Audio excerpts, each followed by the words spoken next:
للہ رب العالمین والصلاة والسلام علی سید الانبیاء والمرسلین اما بعد فاعوذ باللہ من الشیطان الرجیم بسم اللہ الرحمن الرحیم یا ایھا الذین آمنوا انفقوا مما رزقناکم من قبل ان یأتی یوم لا بیع فیہ ولا خلۃ ولا شفاعۃ والکافرون هم الظالمون۔ اس آیت مبارکہ میں راہ خدا میں مال خرچ کرنے کے لیے بیان کیا جا رہا ہے کہ جو راہ خدا میں مال خرچ کرتا ہے وہ اس طرح کہ وہ آخرت کے لیے مال کو جمع کر رہا ہے۔ یا ایھا الذین آمنوا، اے ایمان والو، انفقوا خرچ کرو، مما اس سے جو رزقناکم ہم نے تمہیں رزق دیا، من قبل اس سے پہلے، ان یاتیا یہ کہ آ جائے، یومن وہ دن، یعنی کہ قیامت کا دن، وہی مال قیامت کے دن آ جائے گا تو پھر وہ مال کام نہیں آئے گا، پھر وہ کہاں کام آنا ہے، ٹھیک ہے نا، اس سے پہلے خرچ کر لو۔ لا بیع فیہ، نہیں کوئی خرید و فروخت اس میں، ولا خلۃ اور نہ ہی دوستی ہوگی، ولا شفاع اور نہ ہی کوئی سفارش ہوگی اس دن، تو پہلے خرچ کر لو۔ اور والکافرون اور کفر کرنے والے تو وہی ظلم کرنے والے ہیں جو کفر کرتے ہیں، ٹھیک ہے۔ اللہ لا الہ، یہ آیت الکرسی ہے، اس میں الہیات کے اہم مسائل کو بیان کیا جا رہا ہے۔ اللہ لا الہ الا ہوا، اللہ نہیں ہے کوئی معبود مگر وہی معبود ہے۔ الحی القیوم، ہمیشہ زندہ رہنے والا ہے۔ القیوم، دوسروں کو قائم رکھنے والا ہے۔ لا تأخذہ، نہیں آتی اسے، سینۃ اونگ نہیں آتی، ولا نوم اور نہ ہی نیند آتی ہے، لہو اسی کے لیے، ما فی السماوات جو کچھ آسمانوں میں ہے، وما فی الارض اور جو کچھ زمینوں میں ہے، من ذا الذی یشفع، کون ہے وہ جو سفارش کرے، عندہ اس کے پاس، ہاں، الا باذنہ مگر اس کی اجازت سے کر سکتا ہے اور کوئی نہیں۔ یعلم، وہ جانتا ہے، ما بین ایدیہم، جو ان کے آگے ہیں، وما خلفہم اور جو ان کے پیچھے ہے، ولا یحیطون اور وہ گھیر نہیں سکتے، جان نہیں سکتے، بشیء کوئی چیز، من علم اس کے علم سے، الا بما شاء مگر جس کو وہ چاہے عطا کر دیتا ہے۔ واسیہ اور وصیت میں لیا، کرسی اس کی کرسی نے، السماوات آسمانوں کو، والارض اور زمینوں کو، ولا یعودہ اور تھکاتی نہیں ہے، بھاری نہیں ہے اسے، حفظہما ان دونوں کی حفاظت کرنا، وہو العلی العظیم اور وہ بہت بلندی والا، عظیم بڑی عظمت والا ہے۔ لا اکراہ، نہیں زبردستی کرتا، فی الدین دین کے معاملے میں، یعنی کہ دین اسلام کو قبول کرانے کے بارے میں زبردستی نہیں کرتا، جبر نہیں کرتا، کیونکہ اسلام لانے کے بعد کفر اختیار کرنا یہ دین اسلام کی توہین اور دوسروں کے لیے بغاوت کا راستہ ہے، جسے بندہ کرنا ضروری نہیں، اسی لیے کوئی بھی مجبور نہیں کرتا دین کو قبول کرنے کے لیے، بلکہ اسلام میں نرمی ہے کہ وہ آئیں اور رب کی رحمت کے ساتھ مل جائے۔ قد تبین، تحقیق خوب واضح ہو گئی، الرشد ہدایت، من الغی گمراہی سے، فمن یکفر تو جو انکار کرے، بالطاغوت شیطان کا، ویؤمن اور ایمان لائے، باللہ اللہ پر، فقد استمسک تو تحقیق اس نے تھام لیا، استمسک تھام لیا، بالعروۃ الوثقی ہلکے کو، ہلکے کو، وثقی بہت مضبوطی سے، لانفصام لہا نہیں ٹوٹتا، لہا اس کے لیے، اور اللہ تعالیٰ سمیع علیم سننے والا جاننے والا ہے۔ اللہ ولی الذین، اللہ والی ہے، مددگار ہے، الذین ان لوگوں کا جو ایمان لائے، یخرجہم وہ نکالتے ہیں انہیں، فی الظلمات اندھیرے سے، وہ نکالتا ہے انہیں اندھیرے سے نور کی طرف، یعنی کہ جو بندہ ایمان لے آیا اللہ تعالیٰ پر تو اللہ تعالیٰ نے ان کو اندھیرے سے نور کی طرف نکال دیا، کیونکہ وہ جب مسلمان نہیں تھے تو وہ اندھیرے میں تھے، جب مسلمان ہو گئے تو اس کو نور مل گیا، ایمان کی روشنی مل گئی، ٹھیک ہے۔ والذین اور وہ لوگ جنہوں نے کفر کیا، اولیاءہم ان کے مددگار طاغوت شیطان ہے، یخرجہم وہ نکالتے انہیں، من النور نور سے، الی الظلمات اندھیرے کی طرف، یہ لوگ اصحاب الناری جہنم والے ہیں، آگ والے ہیں، ہم فیہا خالدون، وہ اس میں ہمیشہ ہی رہنے والے ہیں۔ یہ دیکھو یہ ہے فضیلت علم کی، علم پڑھنے کی، مسلمان ہونے کی۔ آگے آپ نکالے 9ویں حدیث ہے، حدیث التاسی، 9ویں حدیث کہ حضرت ابو ہریرہ عبد الرحمن بن صغر رضی اللہ تعالیٰ عنہ سے روایت ہے۔ حضرت ابو ہریرہ کا نام عبد الرحمن ہے نا، روایت ہے، فرماتے ہیں کہ میں نے سنا رسول صلی اللہ علیہ وآلہ وسلم سے، یقول، آپ نے فرمایا، ما نہیتکم عنہ فاجتنبوہ، کہ میں نے تمہیں جس بات سے روک دیا ہے فاجتنبوہ، اس سے باز رہو، وما امرتکم بہ، اور جس بات کا میں نے تمہیں حکم دیا ہے فاتوا منہ ما استطعتم، تو تم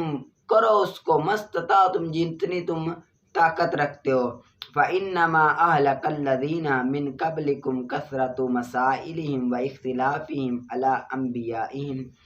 اور صرف ہلاک ہو گئے وہ لوگ جو تم سے پہلے تھے بہت سارے ان مسائل کے بارے میں، اور انہوں نے اختلاف ان سوالوں کے بارے میں، اور انہوں نے اختلاف کیا اپنے انبیاء پر۔ اس کو روایت امام بخاری اور امام مسلم نے کیا ہے۔ یعنی کہ اس حدیث کا خلاصہ کلام یہ ہے کہ رسول صلی اللہ علیہ وآلہ وسلم نے ارشاد فرمایا کہ جس سے میں نے تمہیں منع کیا ہے اس سے تم رک جاؤ، اور جس کا میں نے تمہیں حکم دیا ہے جتنی تم طاقت رکھ رہے ہو، جتنی تمہارے پاس طاقت ہے، جتنی تمہارے پاس استطاعت ہے، اتنا تم وہ کام کر دو، جتنی ایک طاقت ہے، طاقت کے مطابق وہ کام کرو۔ اور رب کے محبوب نے یہ فرمایا کہ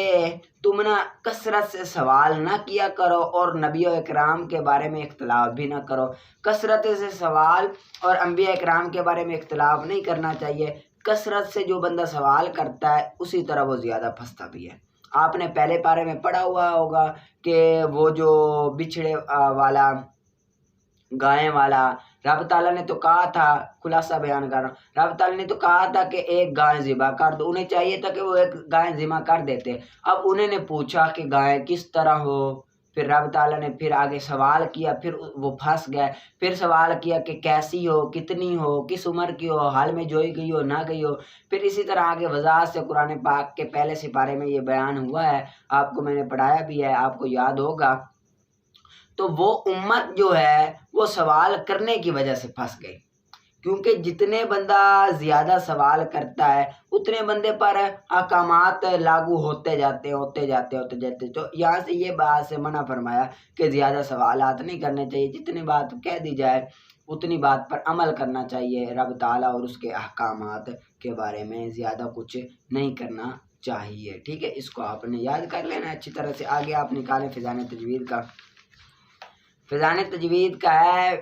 صفات عارضیہ کا بیان۔ یہ صفات عارضیہ کی دو قسمیں، ایک صفات عارضیہ بالصفت اور بالحرف۔ صفات عارضیہ بالصفت کی تعریف، صفات عارضیہ کا سبب صفات لازمہ ہو تو اسے صفت عارضہ بالصفت کہتے ہیں، جیسے حرف کو پر پڑھنا بوجہ استعلاء کے، جس طرح کے مرصادن، اس مثال میں را کو پر پڑھنا سواد کی اصطلاح کی وجہ سے، یعنی کہ دوسرا حرف میں پائی جانے والی جو صفت ہے، سواد میں پائی جانے والی صفت استعلاء ہے، اس کی وجہ سے را کو کیا پڑھا جا رہا ہے، پر پڑھا جا رہا ہے۔ صفات عارضہ بالحرف کی طریق وہ صفات جس کا سبب کوئی دوسرا حرف ہو، جیسے نون ساکن اور تنوین کے بعد حروف اخفا میں سے کوئی حرف آ جانے کی وجہ سے، اخفا جیسے انفسکم، اب اس میں نون ساکن کے بعد حرف اخفا میں فا آ جانے کی وجہ سے اخفا ہوا، جو کہ صفات عارضہ، اگر فا نہ آئے تو اخفا نہیں ہوگا، صفات تو ہے لیکن صفات عارضہ ہے۔ آگے صفات عارضہ کی تعریفیں ہیں، تکفیم حرف کو پور پڑھنے کو کہتے ہیں، ٹھیک ہے، ترقیق حرف کو باریک پڑھنے کو کہتے ہیں، تحقیق حرف کو خوب واضح اور صاف پڑھنے کو کہتے ہیں، جس طرح کہ انذرتم، ٹھیک ہے، تسہیل تحقیق و ابدالی کے درمیانی حالت کو کہتے ہیں، ٹھیک ہے، یعنی کہ تبدیل کیا تحقیق درمیانی حالت ہو۔ اعجمی و عربی یہاں پر دے کے آگے ابدال حرف کو بدلنا، جیسے آن اصل میں الآن تھا، دوسرے حمزوں کو الف سے بدلنا، ٹھیک ہے، اس بات حرف کو باقی رکھنے کو کہتے ہیں یحم اللہ کو وقف میں یحمو پڑھنا، حذف حرف کو ختم کرنا، یحم اللہ کی واو کو وصل میں حذف کر دینا، اظہار ظاہر کرنے کو کہتے ہیں انعمت، اخفا چھپانے کو کہتے ہیں، ادغام ملانے کو کہتے ہیں من ینظر، ادغام ملانے کو، اقلاب بدلنے کو، میم بعد اب نون تھا نون کو میم کیا یہاں پر، ادغام شفی میم ساکن کو دوسری میم میں مدغم کرنا، جیسے فہم مقمحون، اب میم ساکن ہے اس کو دوسری میم میں، اخفاء شفی میم ساکن کو اس کے مخرج میں چھپا کر پڑھنا، وما ہم بمؤمنین، اب یہاں پر اخفاء شفی ہے میم ساکن کو با میں چھپا میں اس کے میم کو اس کے مخرج میں چھپا کر پڑھنا، آگے اظہار شفی میم ساکن کو اس کے مخرج سے ظاہر کر کے پڑھنا، جیسے الحمد، ٹھیک ہے، آگے امالہ الف کو یا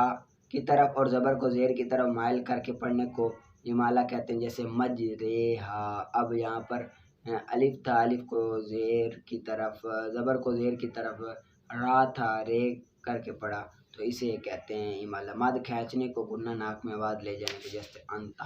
آگے یہ صفات کا نقشہ بنا ہوا، یہ سارا آپ نے کر لینا اچھی طرح سے، محنت کر کے یاد کرنا، یہ میں نے اس وجہ سے زیادت دی ہے کہ یہ ساری آپ نے پڑھی ہوئی ہے، مدنی قاعدے میں آپ نے اچھی طرح سے پڑھی ہوئی، یہ کوئی نئی بات نہیں ہے اسی وجہ سے دی، لیکن آپ نے اچھی طرح سے محنت سے ان تمام کو یاد کرنا، اور حدیث پاک میں حدیث پاک کو بھی آپ نے یاد کرتے رہنا، محنت سے اچھی طرح سے پڑھنا۔ اور کل میں نے آپ کو دی تھی تختی جو الف با تا سے، یہ ساری آپ نے یاد کی ہوگی امید ہے۔ آج میں الحمد سورۃ فاتحہ پڑھاتا ہوں آپ کو، یہ آپ نے یاد کرنی ہے پوری، ٹھیک ہے، اسی طرح جس طرح میں پڑھا رہا ہوں اسی طرح آپ نے اسی طرز میں اسی لہجے میں آپ نے یاد کرنی ہے، ٹھیک ہے، میری طرف توجہ کر کے دیکھیں۔ اعوذ باللہ من الشیطان الرجیم، بسم اللہ الرحمن الرحیم، الحمد للہ رب العالمین، الرحمن الرحیم،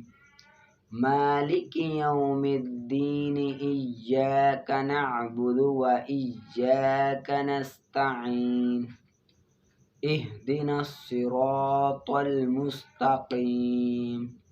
صراط الذین انعمت علیہم غیر المغضوب علیہم ولا الضالین،